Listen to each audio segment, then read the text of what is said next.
நம்ம எல்லாம் பாடுறோம், என்னப்பா நல்லவா எல்லாம் சொல்றோமே தவிர அப்பவனை ஏத்துக்கிறோமா? அவரை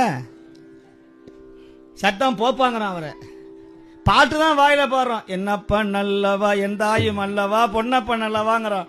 சும்மா வாயிலேயே பாடி என்ன பிரயோஜனம்? ஒவ்வொருத்தருடைய வீட்டில் உங்க அப்பனுடைய சிலை இருக்க வேண்டாமா? உங்க அப்பாவுடைய போட்டா இருக்க வேண்டாமா? உங்க அப்பாவை நீங்க பார்க்க காணிக்க செலுத்த வேண்டாமா? அவரை வணங்க வேண்டாமா? என்னையா காணிக்க? இந்த 2 கையை எடுத்து அவர் முன்னாடி கும்புறதாயா காணிக்க?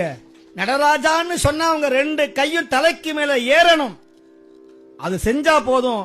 நீங்க யமனுக்கு மட்டுமல்ல எவனுக்கும் பயப்பட வேண்டிய அவசியம் இல்லை. எவனுக்கும் பயப்பட வேண்டிய அவசியம் இல்லை. உங்க கழுத்துல கத்திய வச்சாலும் கூட நடராஜான்னு சொல்லுங்க. அந்த நிமிடத்துல உங்களை காத்து நிற்கிற ஒரே கடவுள் சிவபெருமானை தவிர, அம்பலவாணனை தவிர, ஆரூர் பெருமானை தவிர வேற யாரும் கிடையாது. இதை நான் அடிச்சு சொல்றேன். நான் சத்தியமா சொல்லுகிறேன், நம்பி சொல்லுகிறேன்.